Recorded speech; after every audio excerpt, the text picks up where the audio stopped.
ओम। मैं कौन हूँ, मैं क्या हूँ, ये एक बहुत बड़ा प्रश्न है जिसको संसार में प्रायः बहुत सारे मनुष्य नहीं समझते हैं, नहीं समझ पाते हैं।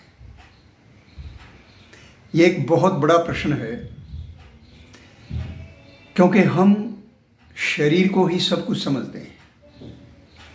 जब हम रोगी होते हैं, कोई कष्ट आता है, कोई विपरीतताएं आती हैं, विघ्न बाधाएं आती हैं, तो हम ये कहते हैं कि बस हम तो गए, हम तो मर गए, हमारा तो बुरा हाल हो गया। विचार कीजिए, जब हम इस शरीर में नहीं थे तब हमारा क्या स्वरूप था, और जब इस शरीर में हम नहीं रहेंगे तब क्या रहेगा। ना तो ये शरीर हमारा पहला शरीर है और ना ही अंतिम शरीर है।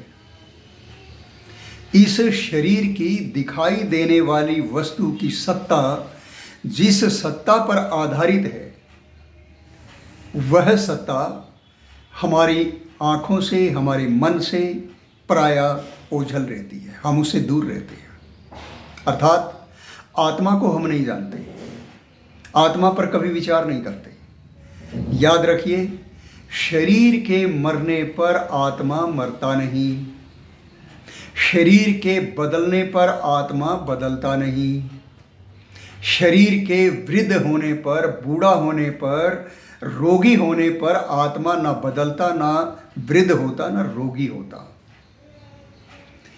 ये तो ऐसा है जैसे मान लो हम किसी घर में रह रहे हैं और घर में कोई मरम्मत का कार्य आ गया, लकड़ी का कार्य खराब हो गया, सीमेंट का खराब हो गया, छत खराब हो गई या फर्श खराब हो गई या कोई शीशा टूट गया, और उसके ऐसा होते ही हम ये कहने लगे कि बस हम तो टूट गए, हम तो खराब हो गए, हम तो मर गए, हम तो समाप्त हो गए। ये प्रश्न कुछ ऐसा ही है।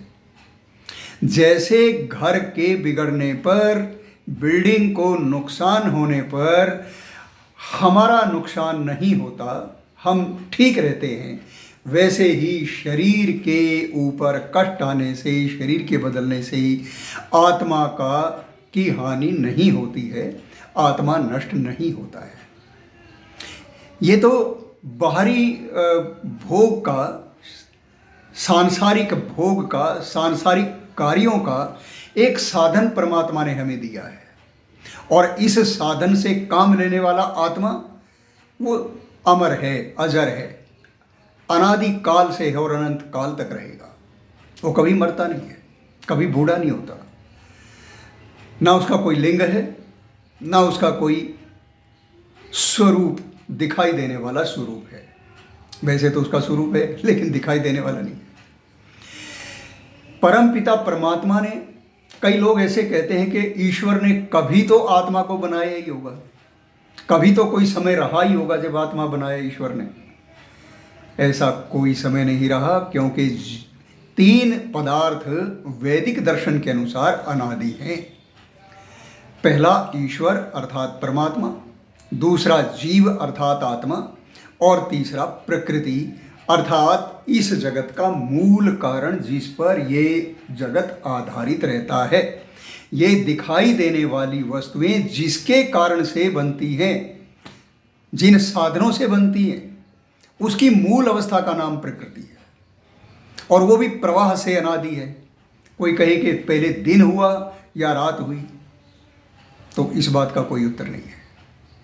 ना पहला दिन कोई दिन है, ना पहली रात कोई रात है। अनादि काल से ये सृष्टि चली आ रही है और अनंत काल तक ऐसे ही चलती रहेगी, बनेगी, बिगड़ेगी, फिर बनेगी, फिर बिगड़ेगी, ये क्रम निरंतर चलता रहेगा। इसी प्रकार से जैसे सृष्टि का कर्म शरीर आदि के जन्म मरण इत्यादि चलते रहते हैं, पदार्थों का उत्पन्न होना और नष्ट होना चलता रहता है, ऐसे ही आत्मा अपने कर्मों के अनुसार शरीर धारण करता है और शरीर त्याग देता है। शरीर के मरने पर आत्मा मरता नहीं, ये बात ध्यान में रखनी चाहिए। लेकिन ये बात कहने में जितनी सरल लगती है, उतनी समझने में सरल नहीं है। इसको समझने में पूरा जीवन निकल जाता तो भी समझ में नहीं आता। आत्मा ही शरीर से विभिन्न कार्य लेता है, विभिन्न प्रकार के अच्छे बुरे मिश्रित कर्म करता है, जिसके कारण उसको कर्मों का फल लेने के लिए शरीर धारण करना पड़ता है। जैसे जैसे आत्मा कर्म करेगा वैसे वैसे जीवन में वैसे वैसे शरीर को परमात्मा उसको प्राप्त करवाने के लिए भेजता रहेगा। ये ईश्वरीय व्यवस्था है। कोई कहते हैं नहीं जी, किसने देखा है अगला पिछला, किसने देखा है, सब यही है, जो कुछ है यही है, ना हम पहले थे ना बाद में थे ना आगे कभी होंगे। ये समुचित उत्तर नहीं है। इस उत्तर में बहुत सारे प्रश्न ऐसे उपस्थित हो जाते हैं जिनका किसी के पास कोई भी उत्तर नहीं होता। वास्तविक बात यह है कि आत्मा सदा से है, सदा रहेगा। पर कितने आश्चर्य की बात है कि हम अपने स्वरूप को न जान करके अविद्या के कारण, अज्ञान के कारण शरीर को ही सब कुछ समझ लेते हैं और यहीं पे बस भूल होनी शुरू हो जाती है। जितना जितना हम शरीर के ऊपर निर्भर होते हैं, जितना जितना हम प्रकृति के समीप आते जाते हैं, उतना उतना अपने आप से दूर होते चले जाते हैं। और अपने आप से दूर हो गई तो ईश्वर से दूर हो गई। जब अपने को ही नहीं जानता तो ईश्वर को कैसे जानेगा। अच्छा, मान लीजिए एक आदमी ने कहा कि मैं अपने आप को जानता हूँ। मैंने कहा कैसे जानते हो? कहते मैं शरीर नहीं हूँ, आत्मा हूँ। मैंने कहा कब से जानते हो? ये कब से जानते हो कि आप आत्मा है, शरीर नहीं?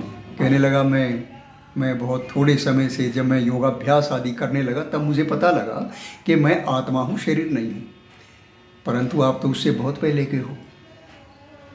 इस स्थिति के उत्पन्न होने से बहुत बहुत बहुत पहले के हो।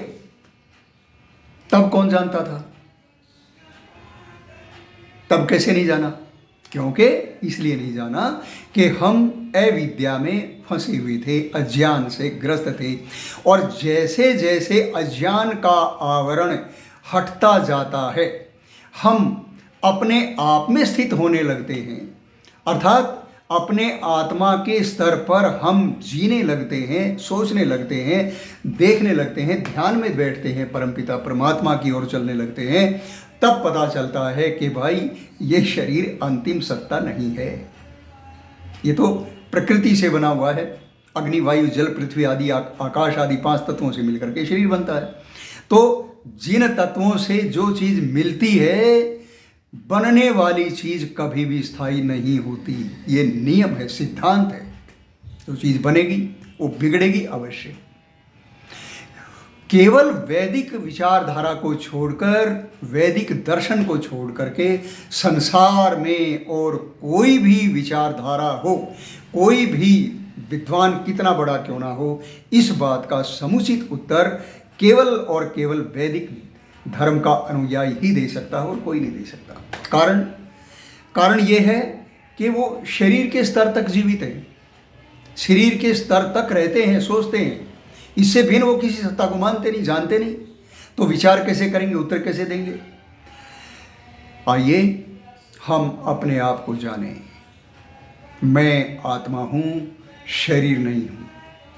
ये दिखाई देने वाले इस शरीर की जो सत्ता है वो मेरे न दिखाई देने वाले स्वरूप के कारण है। और इसकी ही क्यों, संसार में प्रत्येक दिखाई देने वाली वस्तु की सत्ता, उसका अस्तित्व बिना दिखाई देने वाली वस्तु के ऊपर आधारित है। यदि वो बिना दिखाई देने वाली वस्तु न हो तो दिखाई देने वाली वस्तु की कभी सत्ता हो नहीं सकती। आप विचार करके देख लीजिए। सारी चीज़ें हमें दिखाई देती हैं, सारी वस्तुएं दिखाई देती हैं, लेकिन उनकी सत्ता किसके कारण से है? परमाणु के कारण। परमाणु के आँख से दिखाई देता है। चलो, परमाणु पर तो कुछ विचार कर भी लिया जाता, किसी प्रकार से उसको प्रयोग में लेके आ गए, लेकिन जो उसकी मूल अवस्था है, सत्व रजस तमस की जो अवस्था है, वो उसके कारण से उसकी सत्ता है। यदि सत्व रजस तमस की अवस्था ना हो, प्रकृति का मूल कारण ना हो, तो ना परमाणु रहें, और परमाणु नहीं रहेंगे तो प्रकृति नहीं बनेगी। तो सिद्ध हुआ कि किसी भी दिखाई देने वाली वस्तु की सत्ता के अस्तित्व के पीछे न दिखाई देने वाली वस्तु की सत्ता अवश्य विद्यमान रहती है। आओ हम आत्मदर्शन की ओर चलें, कभी थोड़ा समय जीवन में जरूर निकालें, बैठें, ध्यान में बैठें और ये विचार करें, प्रभु मुझे ये योग्यता दो, ये शक्ति दो कि मैं ये जान सकूं कि मैं कौन हूं, मेरा स्वरूप क्या है। जब मुझे अपने स्वरूप का भान हो जाएगा, जब अपने स्वरूप का ज्ञान हो जाएगा, तभी मैं ईश्वर की ओर आगे कदम बढ़ा सकता हूं। अपने स्वरूप का पता नहीं और तो ईश्वर के स्वरूप को कैसे जानेंगे। ईश्वर का स्वरूप तो अति विशाल, अति गहन, अति सूक्ष्म है, वो तो आत्मा से भी सूक्ष्म है। तो उस सूक्ष्म सत्ता को जानने के लिए पहले अपनी सूक्ष्म सत्ता को जानिए और धीरे धीरे ईश्वर की ओर पग बढ़ाइए। ओम।